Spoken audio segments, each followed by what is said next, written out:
ಈ ಪ್ರಶ್ನೆ ಬಹಳ ಹಿಂದಿನಿಂದಲೂ ಇದೆ. ಭಾರತ ಶಾಂತಿಪ್ರಿಯ ರಾಷ್ಟ್ರ ಅನ್ನೋದು ಶಾಂತಿಪ್ರಿಯ ರಾಷ್ಟ್ರ ಹೌದು.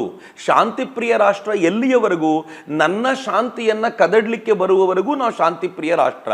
ಆದರೆ ನನ್ನ ಶಾಂತಿಯನ್ನು ನೀನು ಕದಡ್ತಾ ಇದೆಯಾ ಅಂತ ಆದರೆ ನಾನು ಇನ್ನೂ ಒಂದು ಹೆಜ್ಜೆ ಮುಂದೆ ಹೋಗಿ ಹೇಳ್ತೀನಿ, ಜಗತ್ತಿನ ಶಾಂತಿಯನ್ನು ಧ್ವಂಸಗೊಳಿಸುವಂಥ ಪ್ರಯತ್ನವನ್ನು ನೀನು ಮಾಡ್ತಿದೀಯಾ ಅಂತ ಆದರೆ ನಿನ್ನನ್ನು ನಾಶ ಮಾಡಿ ಜಗತ್ತಿನಲ್ಲೇ ಶಾಂತಿಯನ್ನು ವಾಪಸ್ ಪ್ರತಿಷ್ಠಾಪಿಸುವಂಥ ರಾಷ್ಟ್ರ ಭಾರತ ಅಂತ.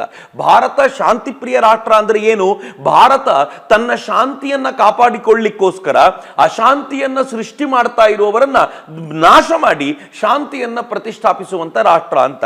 ನಮಗೆ ಇದಕ್ಕೆ ಶಾಸ್ತ್ರ ಸಮ್ಮತಿಯೂ ಇದೆ. ನಮಗೊಂದು ಮಾತಿದೆ, ಶಸ್ತ್ರೇನ ರಕ್ಷಿತೆ ರಾಷ್ಟ್ರೇ ಶಾಸ್ತ್ರ ಚರ್ಚಾ ಪ್ರವರ್ತತೆ ಅಂತ.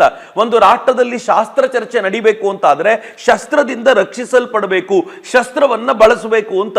ಈ ಕೂತ್ಕೊಂಡು ಸುವರ್ಣ ಡಿಬೇಟ್ ನಲ್ಲಿ ಯಾರಾದರೂ ಕೂತ್ಕೊಂಡು ನಾವು ಶಾಂತಿಪ್ರಿಯ ರಾಷ್ಟ್ರ, ಯುದ್ಧ ಮಾಡಬಾರದು ಅಂತ ಹೇಳ್ತಿದ್ದಾರೆ ಅಂತ ಆದರೂ ಕೂಡ ಈ ತರದ ಚರ್ಚೆ ಮಾಡಲಿಕ್ಕೆ ಅವಕಾಶವೂ ಕೂಡ ಏನಂತಂದ್ರೆ ಇಡೀ ದೇಶವನ್ನ ಶಸ್ತ್ರ ಸನ್ನದ್ಧರಾದ ಸೈನಿಕರು ರಕ್ಷಿಸ್ತಾ ಇದ್ದಾರೆ ಅನ್ನೋ ಏಕೈಕ ಕಾರಣ ಮಾತ್ರ.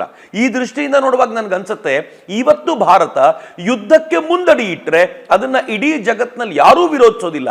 ಈಗಾಗಲೇ ಭಾರತದ ಪರವಾಗಿ ಎಲ್ಲರೂ ಮಾತನಾಡ್ತಿದ್ದಾರೆ. America ಮಾತನಾಡಿದೆ, Russia ಮಾತನಾಡಿದೆ. ನೀವು ವೆಸ್ಟರ್ನ್ ಕಂಟ್ರೀಸ್ ಎಲ್ಲರೂ ಕೂಡ ಇಂಡೈರೆಕ್ಟ್ಲಿ ಅಥವಾ ಡೈರೆಕ್ಟ್ಲಿ ಭಾರತದ ಸಪೋರ್ಟಿಗೆ ನಿಂತಿದ್ದಾರೆ.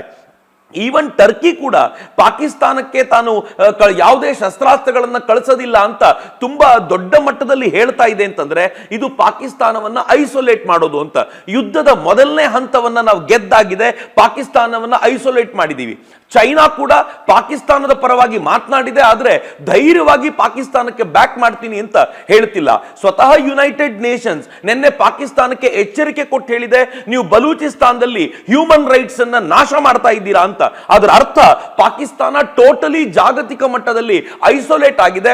ನನಗೆ ತುಂಬಾ ಸ್ಪಷ್ಟವಾಗಿ ಅರ್ಥ ಆಗ್ತಿದೆ ಪಾಕಿಸ್ತಾನದ ಸೇನಾ ಪ್ರಮುಖರ ಕಥೆ ಏನಿರಬಹುದು, ಪಾಕಿಸ್ತಾನದ ರಾಜಕಾರಣಿಗಳ ಕಥೆ ಏನಿರಬಹುದು, ಮತ್ತು ಪಾಕಿಸ್ತಾನಕ್ಕೆ ಹಿಂಗಾಗಿದೆ ಅಂತ ನೋವು ಅನುಭವಿಸ್ತಾ ಇರುವಂತ ಈ ದೇಶದ ಕಾಂಗ್ರೆಸ್ ರಾಜಕಾರಣಿಗಳ, ಸಮಾಜವಾದಿ ಪಾರ್ಟಿ ರಾಜಕಾರಣಿಗಳ ಕಥೆ ಏನಿರಬಹುದು, ಮತ್ತು ಪಾಕಿಸ್ತಾನಕ್ಕೆ ಜಿಂದಾಬಾದ್ ಅಂತ ಹೇಳ್ತಾ ಇದ್ದಂತ ಇಲ್ಲಿನ ಜನಗಳ ಕಥೆ ಏನಿರಬಹುದು ಅಂತ.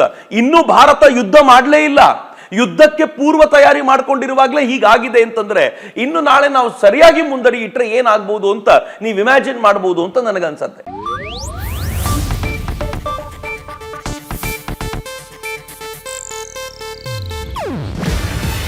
ಇದು ಏಷ್ಯಾನೆಟ್ ನ್ಯೂಸ್ ನೆಟ್ವರ್ಕ್ ಪ್ರಸ್ತುತಿ.